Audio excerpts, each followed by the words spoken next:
Good afternoon and welcome to our webinar today. You'll see a poll in front of you. Please feel free to select the most important things to you right now that's listed. And while we're waiting for additional participants to join us, we will encourage them to prioritize and just click what you care most about, and then we'll start our webinar. Thank you so much for joining.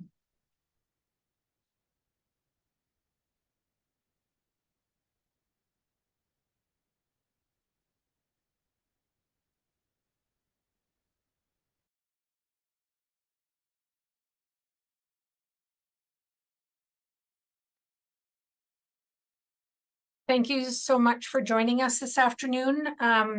We're just giving a couple of minutes while additional people are joining. We just have a poll. Please feel free to select which priorities are most important to you, and then we'll show the results of that poll. We'll just give another minute here while we have additional people joining. Thanks so much.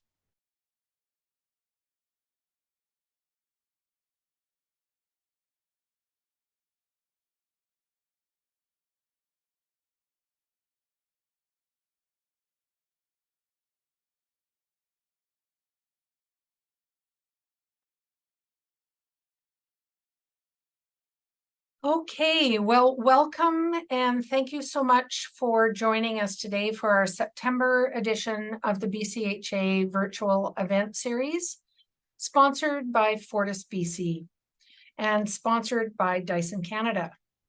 This webinar is being recorded and will be in our Tuesday newsletter. We'll be taking questions and answers, so please use the chat function at the bottom of your screen, and then we'll make sure that we do our best to answer any of those questions that you may have. Good afternoon, my name is Ingrid Jarrett, President and CEO of the BC Hotel Association. I'm just going to stop for a moment. Kelsey, did you want to show the poll? I'm still seeing the... Okay, so short-term rental, building sustainability, they all look very important. But certainly the top two would be sustainability and implementing regulations on short-term rentals. Thank you so much for participating in the poll. I am so pleased today to be joined by my esteemed Provincial Association counterparts from across Canada. We work really closely together, and I'm delighted that we're all here today, and we'll be actually having an open conversation and dialogue about the differences and our priorities within the provinces. Collaboration is the cornerstone of innovation. And we often have the opportunity to idea share with these incredible leaders. For this event, we wanted to create a space and open the door to our accommodation community to understand what key topics are coming down the line for our sector, and really looking at other provinces and seeing whether or not we're sharing and seeing the same movement. I can say that Jim, Michael, and Tracy and I, we talk on many fronts, and we meet under several organizations. One is Hotel Association of Canada. One is the Canadian Hotel and Lodging Association that Michael is currently chair of. And then another one is the Executive Leadership Council. And the importance of us working together cannot be overstated. So much of the work that we each do benefits the other leader in the other province and our accommodation across the country. I'm really honored that they've made the time to connect with all of you today. I'd like to begin today by acknowledging that I'm coming to you from Vancouver, located on the unceded and ancestral territory of the Musqueam, Squamish, and Tsleil-Waututh nations, which have been stewarding this land for time immemorial. Let's all take a moment to acknowledge where we currently are and the land on which we are on.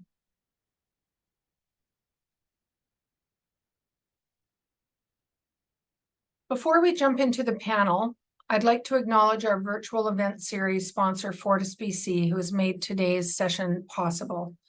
Fortis is an incredible partner for us as a provincial association. They help our education, our strategy, our energy savings. They support our energy analyst. And over and above that, they really are a partner in strategy looking to the future. I just want to acknowledge their support and thank them very, very much. We are also joined today by our session sponsor, Dyson Canada. Here are a few words as Marty Allison, Business Development Executive at Dyson Canada. Marty, welcome, and thank you so much for being here. Thank you, Ingrid. It's really nice to be here. Dyson is very proud to be sponsoring today's roundtable discussion, and we're proud to be a partner with many hotels in Canada and around the world in creating an enhanced guest experience. So whether it's air purifiers in suite that provide improved air quality, or supersonic hair dryers creating an elevated guest experience, Dyson technology has allowed our hospitality partners to really enhance the voice of guests and drive those 5-star online reviews that are so important.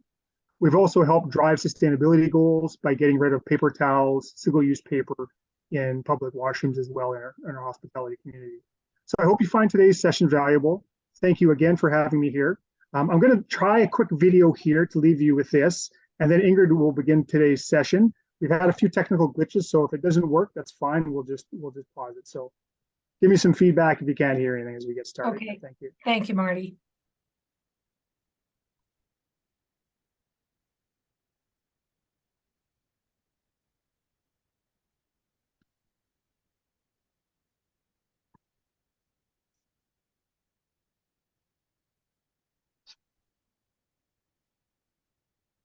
Okay, I'm not seeing you screen share. Not seeing anything? Okay. No, I'm seeing all of our smiling faces, Okay, not your video. I'll try one more try. Here we go. Okay, thank you. There we go. Now I can see it. But I don't think you have any sound. That's okay. We've got subtitles, so we can read. Okay.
Thank you, Marty. Okay, there's Thank a you. whole other thing watching a video in absolute silence. I'm not sure I've done that before.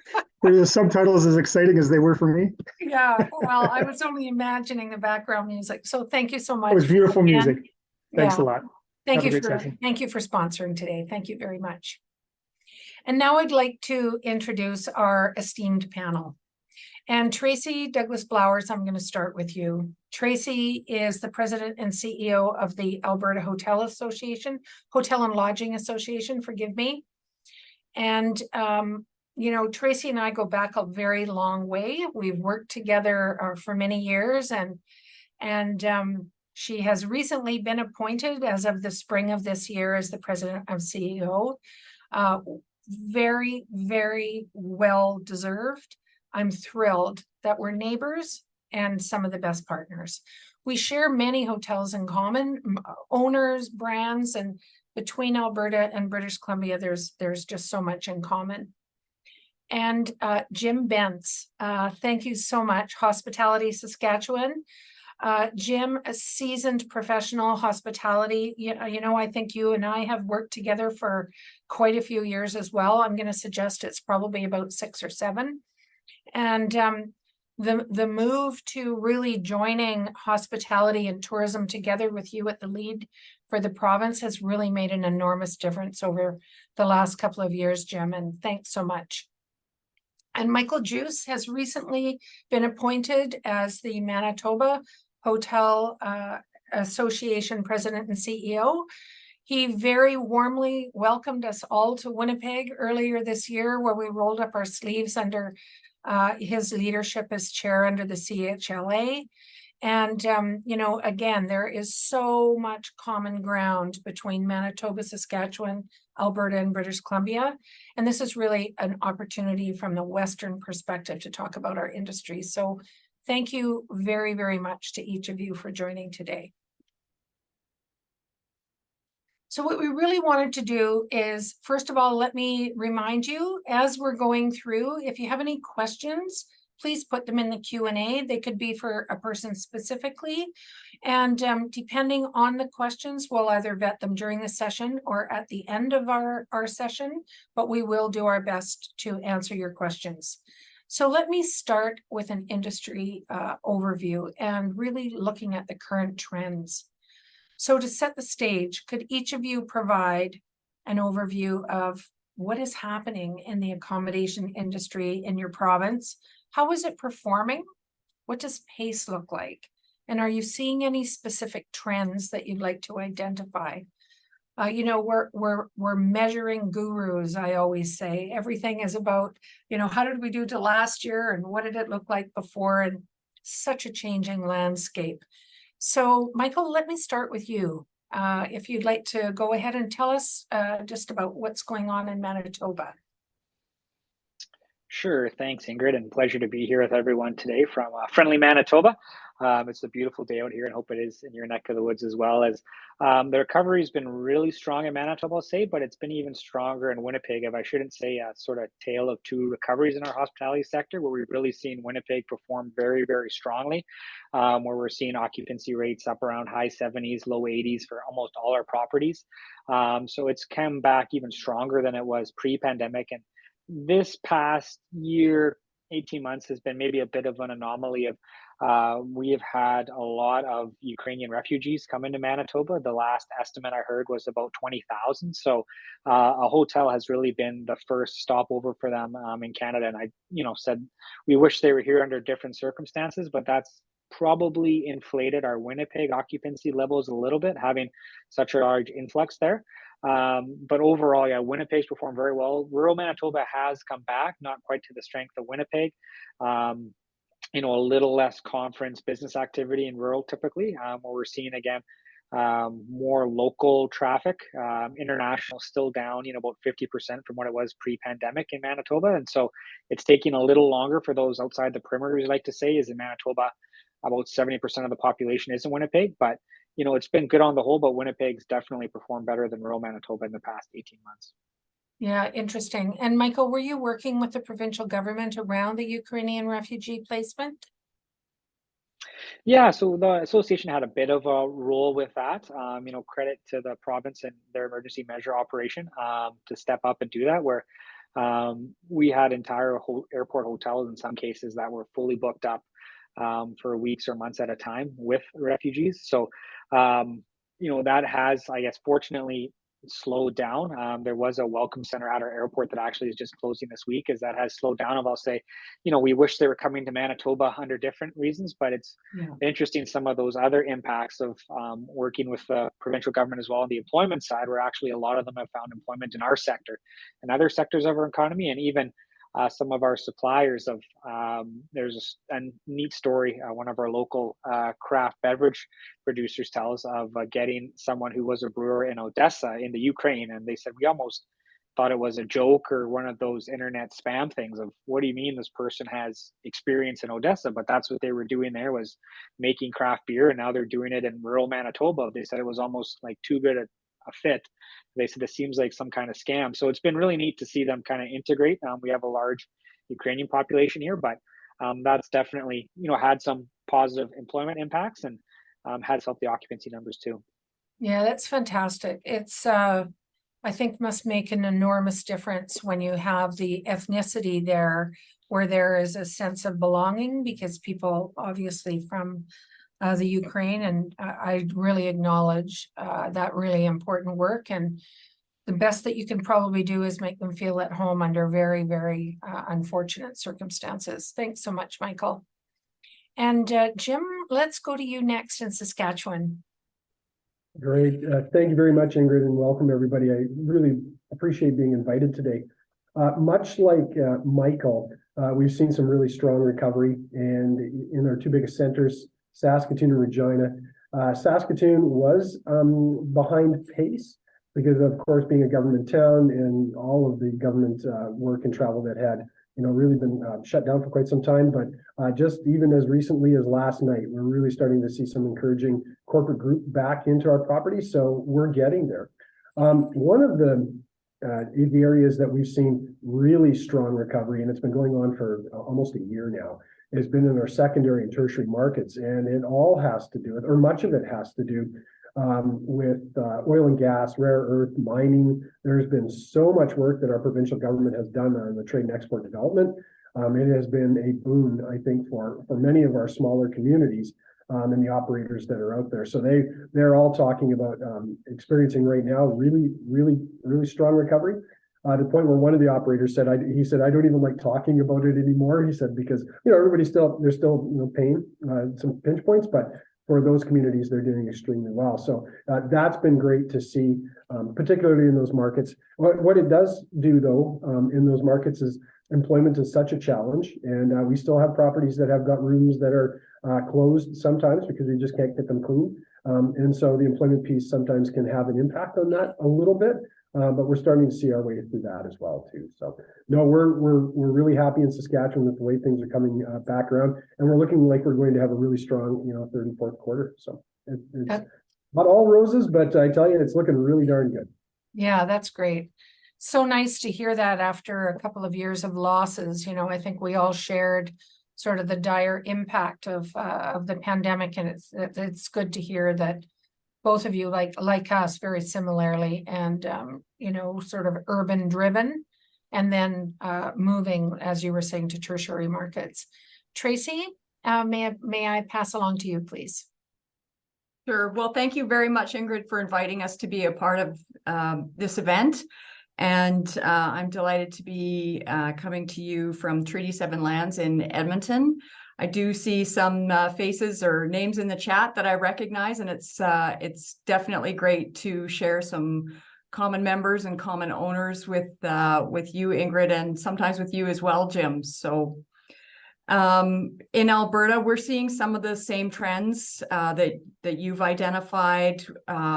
Occupancy is continuing to recover and drive rate in many locations. There's not a lot of new supply, which is a good thing. We've had a lot of new supply over the last few years in Alberta, and I think demand is really starting to finally catch up.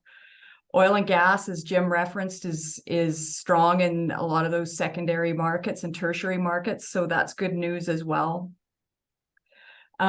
We are seeing that rate is, as is often the case, stronger in Calgary than it is in Edmonton. And I just saw the numbers that CBRE published yesterday as part of their session.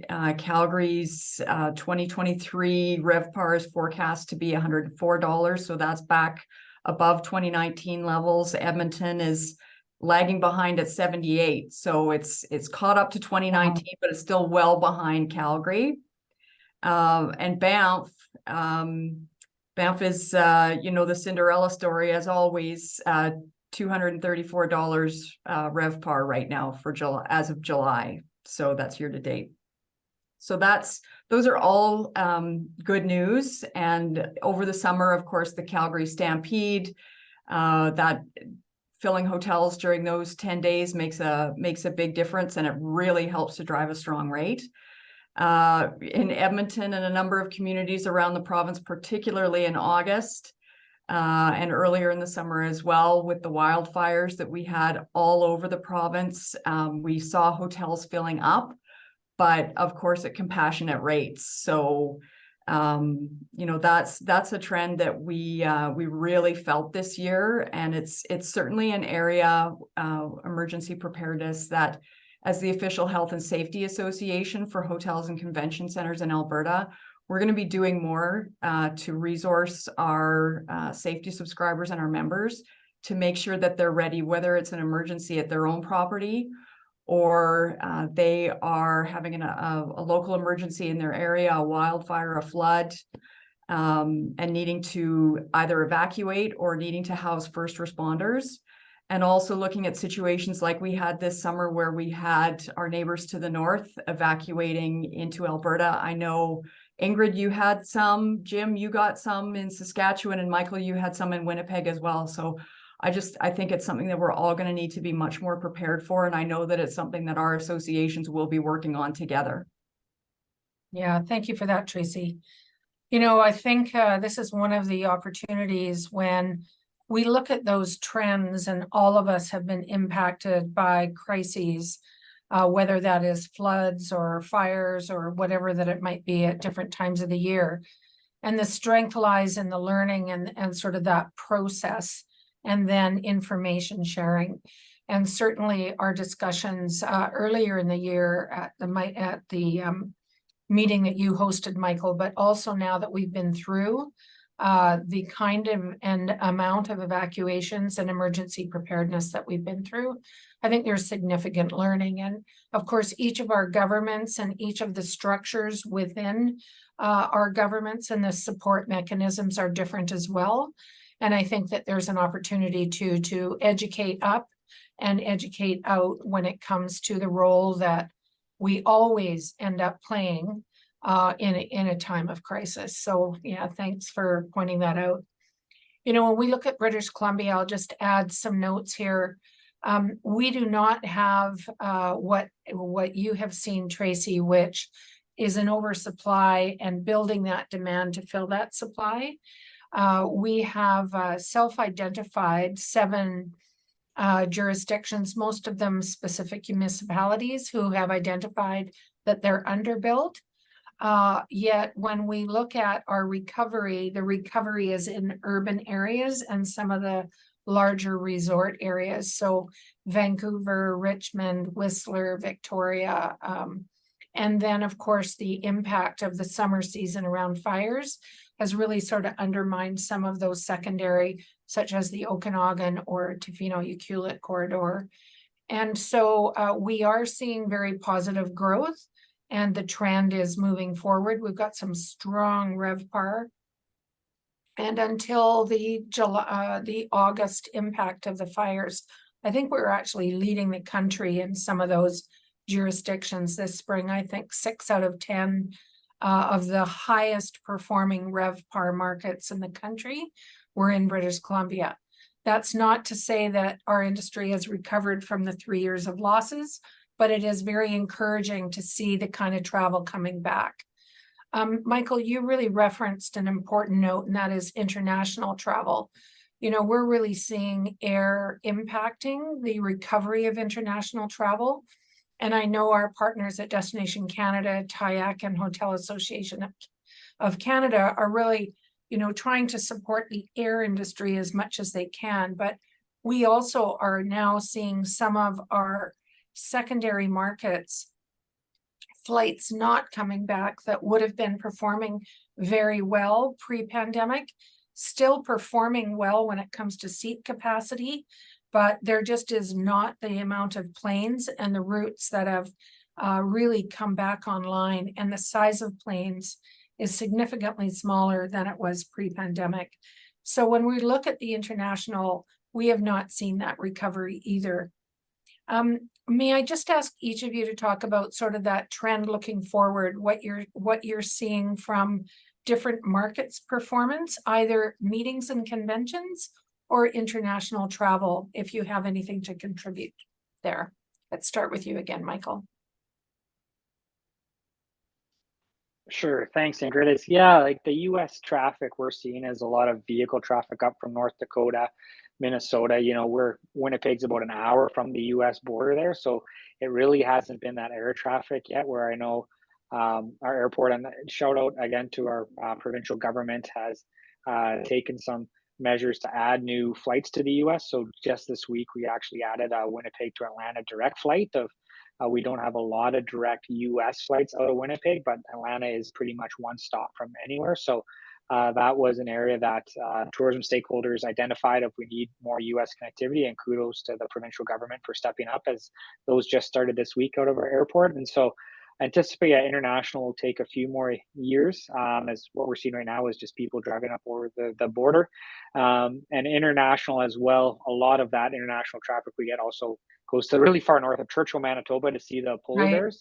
Yeah. So it's great that, yeah, again, borders are open and that's happening again. And on the convention meeting side, it's been a good bounce back. Again, a lot of that has been in Winnipeg, and we're starting to see a bit more of that come back to kind of tertiary markets, those smaller conventions and events and things like that. But that'll probably take a couple more years to get back to the pace that they were pre-pandemic, where Winnipeg's had a really strong performance, I'd say. Great, thank you. Over to you, Jim. Yes, it's been a bit of a challenge in Saskatchewan. As many know, Air Canada cut a number of routes, and most importantly from Saskatoon and Regina into Calgary. And that did cause some challenges, and it actually became a bit of a hot button. WestJet certainly has stepped up, though, and increased the number of seats going in and out to a number of different destinations. And one of note is a direct flight to Minneapolis. So Great. Yeah, and there's been some really good discussions with the Regina Airport Authority and WestJet into moving into some other markets in the south as well, too, into the United States. So we're getting there, but it really has been a challenge for us, particularly those routes out of Saskatoon and Regina. But we're hopeful. We've been staying in contact with Air Canada and WestJet. Our association has. Want to make sure that we still got a good, really good relationship with them, and if there's anything that we can do to assist them, certainly we will. But it's been a challenge for sure. Yeah. Thanks, Jim. Tracy? I think we're all still seeing the renormalization of air traffic and air travel, and it was great that this summer we didn't see some of the challenges that we saw earlier in the year, but air access is still coming back. Like Jim and Michael, Alberta is landlocked, and I know that air access is really a priority for Travel Alberta. We just saw some flights lost by Air Canada out of Calgary, which was disappointing to see. I think it's going to be a while before we see the international traffic come back. The other thing is corporate travel. I mean, definitely over the summer, we all anticipate that corporate travel is going to get a little softer, but I think we also have to acknowledge that, things are just different after a few years of everybody meeting via Zoom, which has created some great opportunities, but also it's changed the way that corporate travel happens. And I think it's going to be a long time before we really see that come back, and particularly in big cities like Edmonton and Calgary, where there's a lot of vacant downtown office space. And, we're just not getting that weekday corporate travel that helps to drive rate and RevPAR. Yeah, thank you, Tracy. I know in BC, I know I referenced it earlier, we are seeing a rebound of conferences, conventions, and meetings. And if I look at the smaller areas, outside of Vancouver, Richmond, Whistler, we are hearing from other hotels on destinations that there's a lot of small meetings that are happening. So smaller in size, but that they're selling out. So if you're expecting 50 people, 60 people are showing up, or if you have a 200-person conference, you're meeting those numbers. that's very encouraging. I've recently been connecting with Meetings Means Business Canada, and they're actually identifying that 40% of all travel in Canada is actual meeting business travel, which is very interesting to note. I don't think it's ever given the recognition of its contribution. And then if we look to Europe, we're seeing that the leisure travel contribution, where you're traveling on business, but you stay for an extra 2 to 3 days. So you're really amplifying and maximizing the opportunity to be in a different place.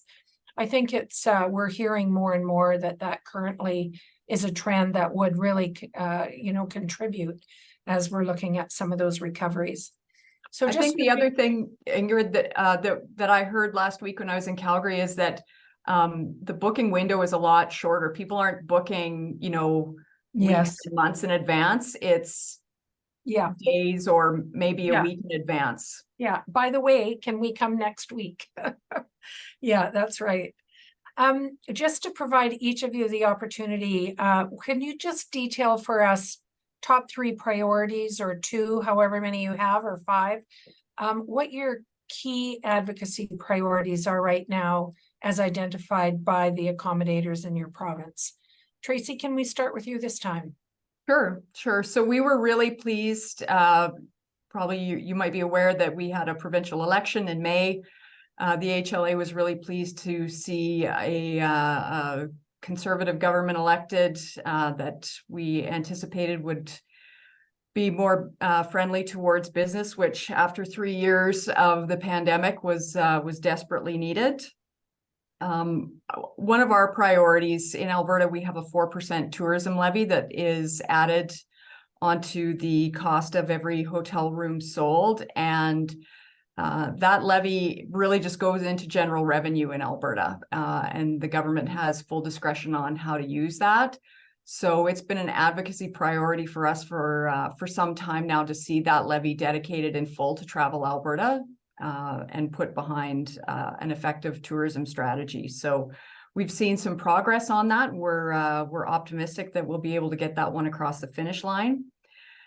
We've been working with the government of Alberta. We have been calling for a dedicated immigration stream for tourism and hospitality, and we were really pleased to see that in the mandate letter that Premier Smith issued to the Minister of Immigration. So we've had lots of opportunity to provide input on what that should look like. We've been calling, Jim, you were successful in getting an increase to VLT commissions during COVID and then getting that extended. That's something that we're asking for in Alberta as well.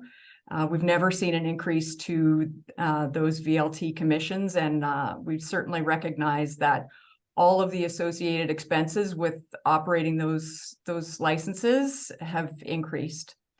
That, and just 2 more things, public security has become, it's a huge issue, and not just in the big cities, not just downtown, although it is a serious issue in those areas, but in communities all over the province. Public safety and security is a big issue, and our members, our staff, and their guests are being directly impacted. And short-term rentals. Ingrid, we're really watching the work that you're doing in BC. And how you've been working with government and to get good solid research. I know Calgary has had some movement on their short-term rental legislation, and kudos to the CHA on that. We anticipate moving that one forward. I think we've got a more of a burning platform than we did prior to COVID, with affordable housing being such a critical issue across the country. I think it's really time that all levels of government look at their housing policy and how short-term rentals are influencing that. Yeah, thank you, Tracy. Jim, over to you. I'm sure that we all have much of the same challenges for sure across Canada. Our number one issue right now is employment. And currently, right now, where I'm sitting right now in Regina, I'm at a conference and was just a panelist an hour ago with our Ministry of Immigration and Career Training. And Minister Harrison has been instrumental in really working with us as industry to be able to push a lot of different programs through our Hard to Fill Skills pilot project. That went over like gangbusters, and of course was adopted federally, essentially. The Belong Saskatchewan, which was funded by the provincial government, was an overwhelming success. We got thousands of resumes in from across Canada, and we've now proposed a phase 2 to that to really get eyeballs on international students that are across Canada and having them come to Saskatchewan. So there's been a lot of work with our ministers there. The last meeting that I had with the Minister McMorris, was around accommodation tax. Now, in Saskatchewan, we're one of the last jurisdictions that does not have a mandatory accommodation tax or tourism levy or anything like that. And we've worked really hard over the last couple of decades with all of our associations, hotels associations, to stay in lockstep with that. And, you know, the government has understood very clearly where our position stood on that. So, so there has been talk about Saskatoon wanting to have an accommodation tax. So of course we've been very active on that file, meeting with a number of different ministers and DMs and whatnot. So we'll see how that plays out in the next near future. But we're hopeful that we don't sort of get run into the same. We hear a lot of stuff going on across Canada. We just don't want a part of it. Just, you know, we're good. Do the right thing, make it simple. Exactly. Yeah. But we've also done a lot of work in the last little while on the human trafficking file, and in bringing together industry and governments and law enforcement support services, all of those different pieces. And we now will have a human trafficking summit on the November 8th. But what that's done, like from a government advocacy perspective, is now we're engaged with 11 different ministries that have influence on how it is that we can make positive change with regards to human trafficking. So there's been a lot of conversations with ministries who are very receptive. So, and to tell you the truth, in Saskatchewan, it's done a lot for our association to lead this, in that our relationship now with not just a couple of ministries, but now 11 of them has really been, we're enjoying this relationship of two-way conversations. So it's been good. We're also, of course, and I'm sure that Michael can attest to this as well too, a lot of work with SLGA. So that's our liquor control ministry, and the price of booze, because man, we are just getting so tired of watching our people drive across the Alberta border and the Manitoba border and coming back.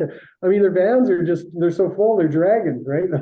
So there's a lot of work that still needs to be done there. So Yeah. I'll leave it at that. Interesting. It's so interesting, Jim, that you have 11 ministries that touch the human trafficking file. I mean, that's just incredible.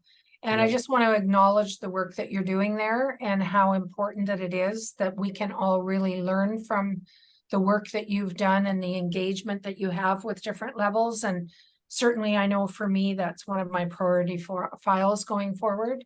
It lives everywhere, and we need to uncover it, and we need to make sure that we avoid it at all costs.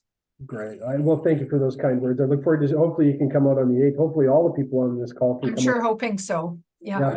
It's really shaping up. Okay, thank you. Thank you, Jim. And Michael. Thanks, Ingrid. I'll say it from the advocacy perspective, it's a super interesting time in Manitoba as we're right in the midst of election season. Actually, I think it's 20 days today till our election day in Manitoba. So we currently have a progressive conservative government, majority government that's running for a third term. The polls are quite tight. Typically 3 terms is kind of rare in Manitoba. So we'll see if they can pull it off. Similar to the Alberta story, actually, we had a premier switch a couple years ago. So this is now this premier's first time in front of the general electorate. So with it being an election, one of our advocacy priorities is just, I'll say, raising the profile of our industry and the importance of tourism to our provincial economy. If we have a very diversified economy in Manitoba with a lot of agriculture activities, a lot of manufacturing, but no real dominant sector, I'll say, which is maybe a little different from the provinces west of us, where I don't think we have any sector that's kind of over 10% of GDP. So it's a rather diversified economy. So we're really trying to highlight, the positive employment impacts and those figures when it comes to the tourism industry. So that's one of our priorities during this election time, of just highlighting the importance of our industry and hospitality. Similar to other jurisdictions, labor, especially in rural Manitoba, is such a big challenge for our members. thankfully in Winnipeg, our largest urban center, it's gotten a lot better, where it's really not something we hear from members now. But in those small communities, it's extremely tight labor markets. And the story I use is one of our members in rural Manitoba says there's a manufacturers community now who's now giving out on-time bonuses to their staff. And so I have my staff at my property coming to me asking about an on-time bonus, which he said, I've employed people for decades in this community and never thought for a minute that I would start, paying people extra for showing up a minute early. So labor, it's gotten a lot better in Winnipeg, and we'll see if that translates to rural Manitoba. And then lastly, and again, just kudos to Ingrid and all the great work they've done in short-term rentals, as that is a big one for us. We're starting to see the city of Winnipeg here bring in some regulations, but over this summer, it really, I'll say, the issue kind of took off in Manitoba.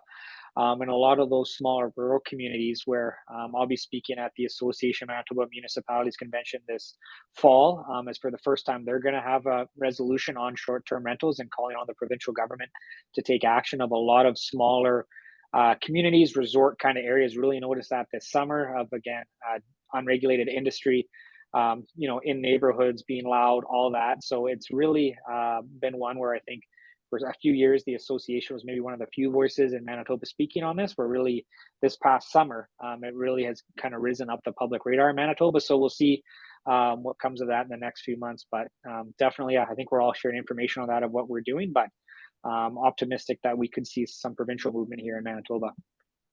That's great. Thank you, Michael. I'll just detail. So, and we share so many of the same priorities. Certainly, our hotel tax, which is called the MRDT, this is a key file for us. We are hosting the World Cup, the FIFA World Cup in 2026, and there's an additional tax that is being allocated to that event. Currently the structure of the MRDT, as it's called in BC, is a tripartite agreement, which ensures that there is collaboration and agreement between the hotels that collect it, the destination marketing organization that uses it for marketing, and the community or eligible entity by which that is actually the applicant to receive it. And one of the really amazing things about that is if everybody isn't in agreement, then it doesn't happen. So it's not actually a tax, it's a voluntary collection based on the need and the collaboration of the industry. I think it's very, very powerful, and I think it needs to be protected. It's one of its best in class when we look around the world at other sort of structures for collecting tourism levies.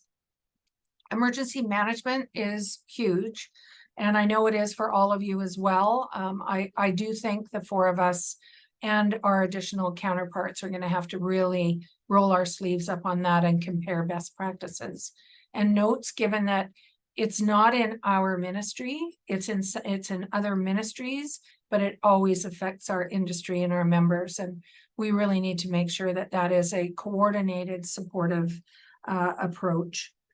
Workforce is a big one for us. We have a workforce strategist that is just brilliant at identifying opportunities and supporting recruitment, both internationally and domestic. I just can't acknowledge her contribution enough. That's Allison. And that dovetails right into housing that we're seeing right across Canada. And, the reason for the passion and the investment in the research around the short-term rental impact is because, as a hotel is trying to hire people, they find the people to hire, and then there's nowhere for them to live, so they can't fill the position. And that's a pretty tough position to be in. Or even we have many hotels in British Columbia that are housing employees in guest rooms that should be sold to guests. And so that also is a burden that they need to bear that isn't really the best outcome. So on the 21st, we're actually launching the education webinar with Dr. Washmuth and the impact of our research with the Canadian mortgage and housing stats with the short-term rental stats, really looking at the impact on rental rates and affordability. And I'm super excited about that. So that'll be next week. And Kelsey, I don't know if you want to put that link in the chat just in case somebody hasn't registered and they'd like to. Another one, and I echo your comment, Tracy, around safety and security. We're hearing this in all municipalities and jurisdictions, whether they're small, rural, remote, or urban. We do have a couple of examples of real partnership approaches that I know that we have shared between us as well. But this is really community driven. This is people all going, how do we look after these people? Because they're the impact of not having housing and not having support services in place. And then the other one that is my last one to note, but certainly not the least important, is sustainability and all the work that we've done this year. We've launched a playbook, and that playbook is specifically for accommodators. It's many of our partners that provide support, everything from energy analysis to food waste to buying programs and procurement, or how to eliminate single-use plastic. There's just so much in that playbook. And it's been a real labor of love over many years. And we're just thrilled that we were able to launch it this spring. So I'll leave that one there. We have about, I think we have 13 minutes. So let me see if we have some questions that we need to answer.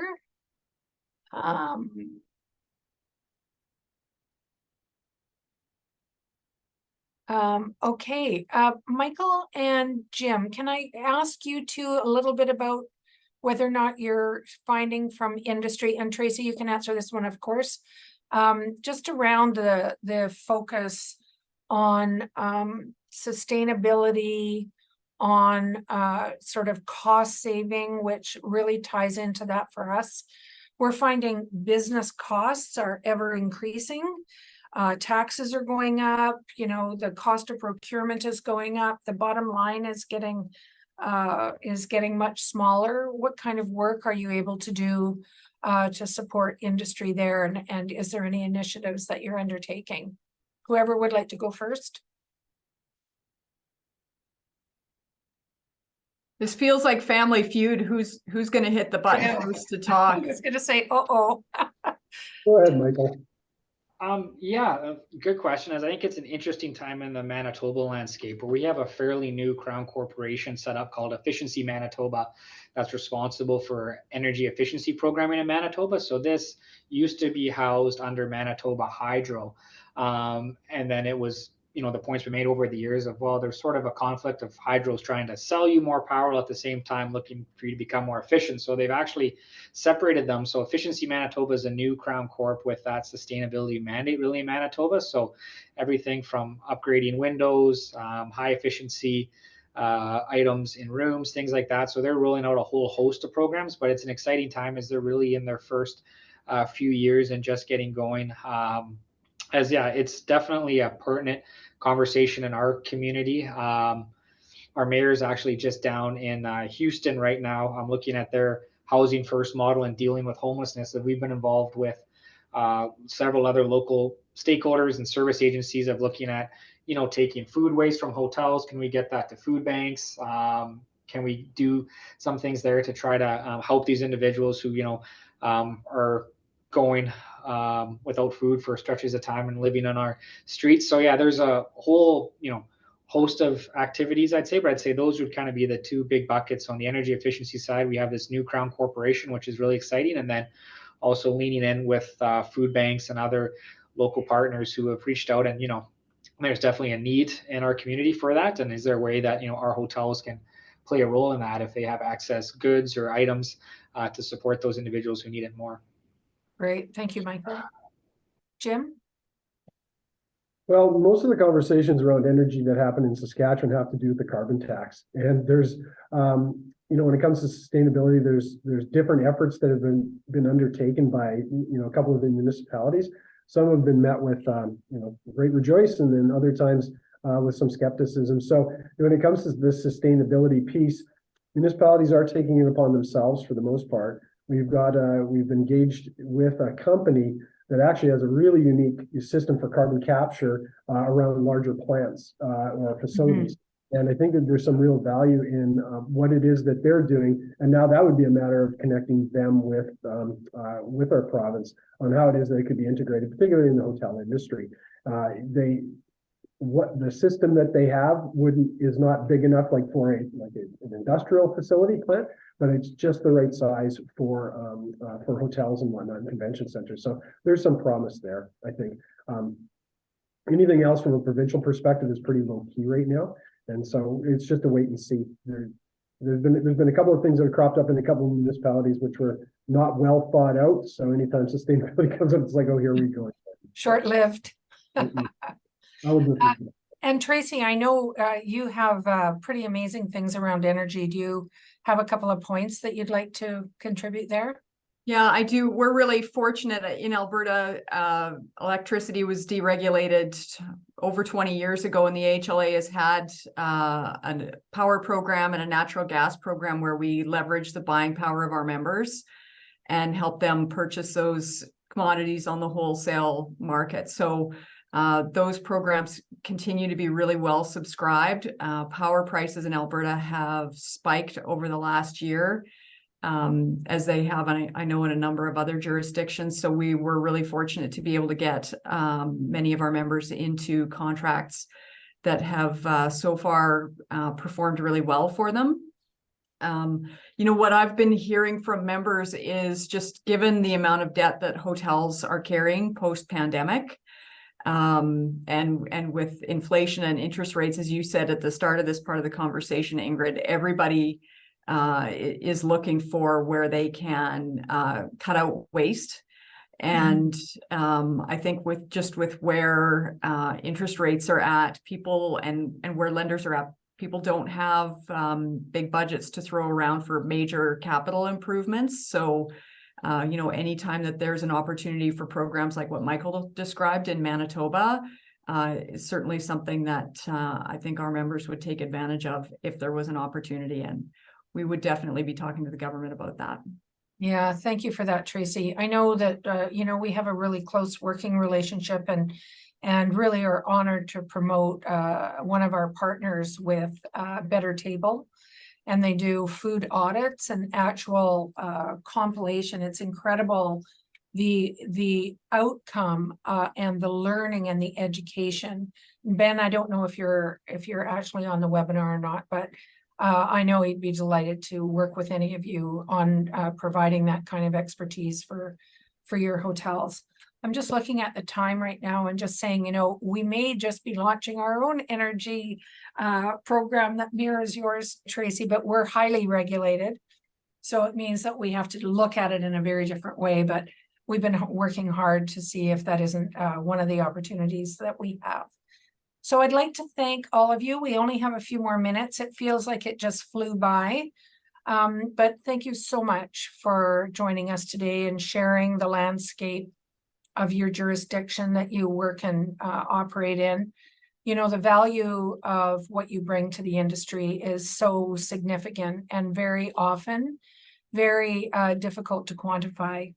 But as one of your colleagues, I know how important that it is to have leaders like you at the provincial level to support the industry and really connect with government. So much of what we do is education and relationship building and really understanding the role that hospitality and the accommodation sector plays. So I just have a couple of reminders for our members on upcoming events. We'll be hosting a session on short-term vacation rentals that I referenced earlier next week.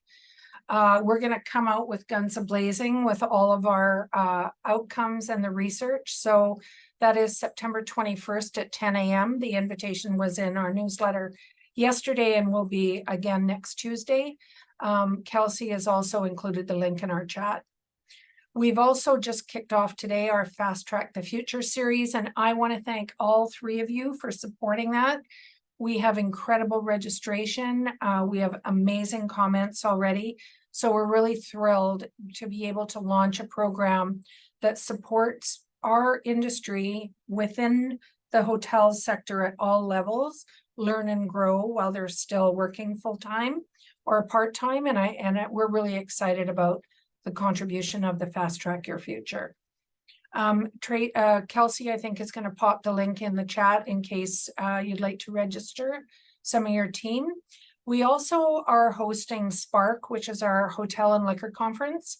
It's October 6th and 7th in New Westminster, and this is really focused on food and beverage. So food and beverage managers, operations managers, and of course, GMs and hoteliers are more than welcome. And we've got super exciting speakers. Jim, one of them was referred to us from you, where they AI your menu and show you all your cost savings, and it's super engaging. So we're really thrilled that you gave us that referral. Jay Ashton, you're gonna love him. It's amazing, jaw-dropping stuff. Yeah, so fun and real time, like that's really what you want.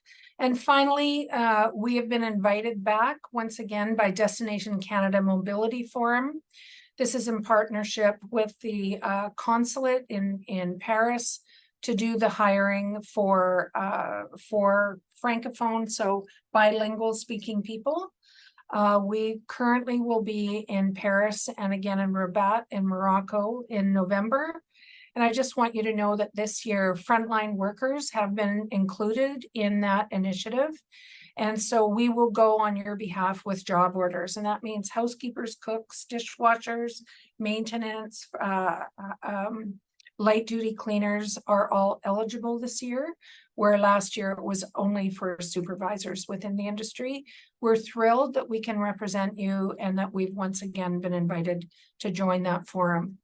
So Michael, Jim, and Tracy, we wouldn't be as great without all of us working together. So thank you so much.